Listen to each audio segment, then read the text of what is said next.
You too. What's going on with y'all, man? Appreciate y'all again for tuning in to another video, man. Happy Wednesday to every single one of y'all. Listen, man, we've been doing great with this MLB, man. We're going to keep pushing this out. You did what I'm saying. If you haven't already, man, make sure y'all hit that like, comment, and subscribe. Well, hit the subscribe button. You know what I'm saying?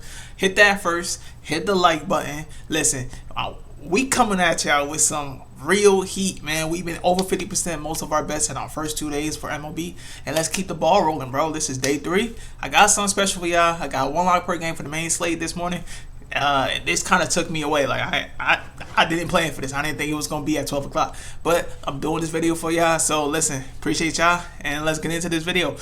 First off, hit that sub button. Appreciate y'all. Let's get into the video. Okay, so first off, we're gonna start off with Mr. Chris Sale, my team, over 8.5 Ks.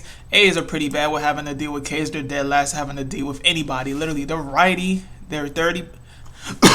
They're dead last. But on the left side, excuse me. They're 27 out of 30, which is slightly better, but that's still very bad. Third, dead last. Literally, when Chris Sale pitches against teams that are very bad at having to hit his balls, pause, you get the idea.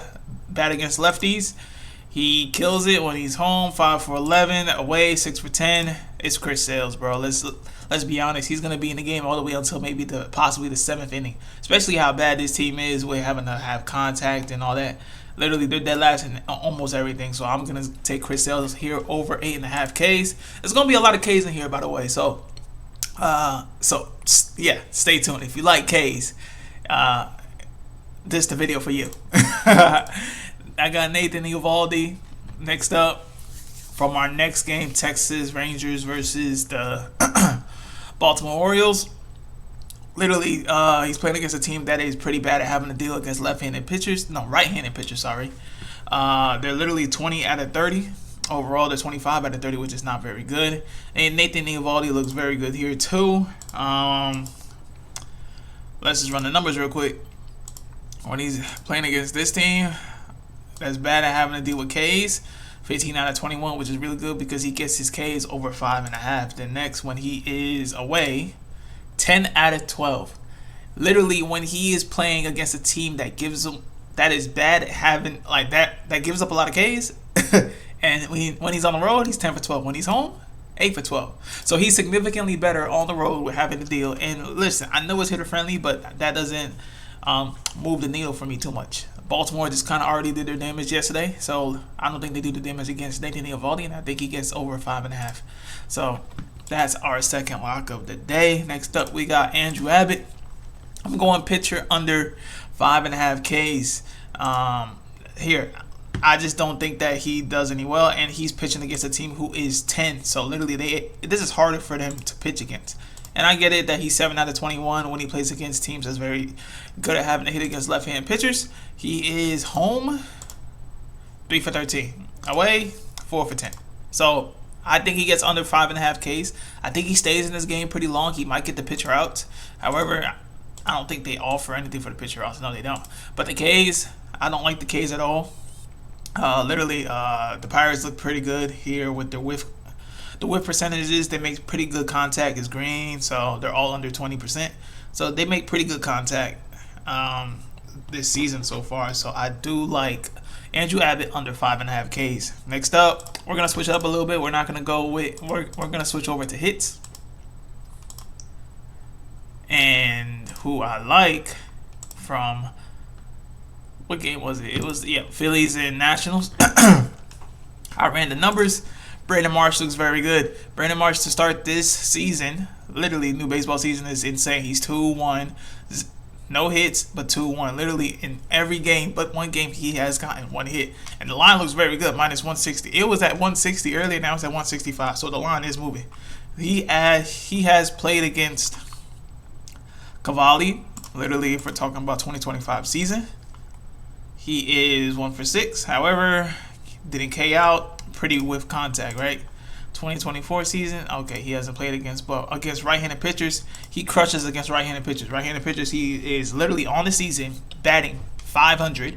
Okay, no K, pretty good whiff percentage, and he walks. So listen, there's there's a good chance he walks, but there's a good chance he hits. I mean, just look at the past games. He's 4 for 5. But let's kind of run the numbers, I guess. Can't run the numbers with batters. I guess they don't have the numbers for them, but it is what it is. So, but he has been killing it. When he has played against the Washington Nationals, he is 11 for 21. Let's run it when he is home. Are they home? Phillies are home. 6 for 9. Away, 5 for 12. So he does significantly better at home, which they are. And he is batting against the Nationals and against a person he has played before, Cavalli. So, and he's crushing right-hand pitchers. He's literally has the highest batting average, close to Justin Crawford. Jordan Crawford. I think it's Jordan Crawford. I don't know. I'm probably thinking basketball. Alright, so next up I got something a little special for y'all. A little different. You know what I mean? We're going with George Springer RBIs. I know that this is a big plus, but I think we need to capitalize off of this. George Springer RBI in the past 5 games, ever since the start of the season, he's gotten 3 out of 5 RBIs. Literally against left-handed pitchers, they crush against they're playing against Kyle Freeland. And if y'all know about Kyle Freeland, he does give away a lot of hits. Kyle Freeland has given up 7 hits in 2 games that he's played against the Toronto Blue Jays. Literally 7-7, home and away. So George Springer, with him being on the hot streak, 3 out of 5, I do like him to go 4 out of 6 with his RBIs. He's batting very good. Pretty solid against left-handed pitchers. 2 for 5, literally K rate with percentage. He chases a lot, but he's not walking, so there's a good chance he's not going to walk, which means he will hit the ball. And if we're looking at the bottom, Jimenez looks good to start the season. Straw, Clement, right? So all these guys can get on base, and literally Springer just got to just hit them in, or he might just even hit a home run because it's Kyle Freeland. You dig what I'm saying? So literally, he's been out of the 5 games, he's 2 out of 5 for literally hitting a home run. So literally, that could be a premium. George Springer RBI though for sure. Home run, not too sure about that. Next up, we got White Sox, and who I'm gonna go with is someone who's been pretty hot, Miguel Vargas. Miguel Vargas looks very good. I like his hits. It's over -170. -175. That's the line. Out of the 5 games, he's literally hit 3 out of the 5, but he's hit 2, 2, 1. He's been hitting very good. Total bases looks pretty solid too. But I'm just gonna play it safe. We're gonna go with the hit. It's still in the. It's not even -200. He's batting almost in the. I think he's batting 4th. I don't know. I think he's in the cleanup spot. Either which, he's been very good. Let's do White Sox. When he plays against the Marlins, he's literally 2 hits out of 3. Very good. And I think that's about the only numbers that we can run. But he's playing against Sandy Alcantara. And Sandy hasn't been too bad. But Sandy has been bad. So listen, I like Miguel Vargas against righties. And we're just going to go with that. All right. Next up, we got the Mets. We got Francisco Lindor. Lindor's numbers are pretty good on the season versus left-handed pitchers. He's 33%. K percentage is pretty bad, 25, but whiff percentage is very good. That means he's making pretty good contact. Chasing, not chasing, and he is walking. He's on the base, which is why I like the runs, okay? Literally, his teammates behind him, like Juan Soto, can honestly turn up Boba shit. I know they're doing very bad against left-hand pitchers, but they do look very good, however. So, and I'm just saying Matthew Liberatore isn't probably the best pitcher out there. He's not the best pitcher. So I like Lindor to get a run because he has a high chance of having to get on base. Even if he doesn't get a hit, he can walk. And Juan Soto can possibly walk. And then maybe Polanco can do the cleanup, or Lewis Robert Jr. because he's been killing it this season too. He's actually been pretty good against lefties. And Vientos has been solid too. So listen, I like a run here for Francisco Lindor. Next up, we're going to go back to pitchers. We're going to go to pitcher out. And who I got on the pitcher out for the Brewers and the Rays is Jacob Misiorowski. Pitcher out under 15.5. Let me tell you why. Literally, the Rays are on a heater, man. Against right-handed pitchers, they're number 3. They're very good at having the. Literally, they're pretty subpar against left-handed pitchers. They're number 16 out of 30, but they're number 3 at batting against right-handed pitchers. Right-handed pitchers. Literally, just look at these numbers against right-handed pitchers. Yandy Diaz, 500. Randa, 360, 250, 460, 270. Literally, it's just they're killing it. They have low K percentages. Their whiff percentages is all green, which they're making great contact. And then there's a few people that's chasing, but not too people are chasing. And especially with a cleanup spot with Caminero and Fraley, I think the top four is literally going to hit him up. And I don't think he gets his pitcher outs. I think he gets out maybe at the 5th inning. He might last the 5th inning. But the way 15 and a half is literally he would have to start the 6th inning and get one out. So that's 16, all right? That's 16 outs, and I don't see him getting past the 5th inning. His pitch count is typically up there around 90, 73, 54, 56, 77, 75, 100, 73. So he averages around 70 to 80 pitches, and that's not going to get it done, especially in the 6th inning. If he gets touched up with a team that's very good at having to play against right-handed pitchers, I don't think Jacob Misiorowski honestly stays in the game for sure. 15 and a half under. I'm going that. I'm slamming that, actually.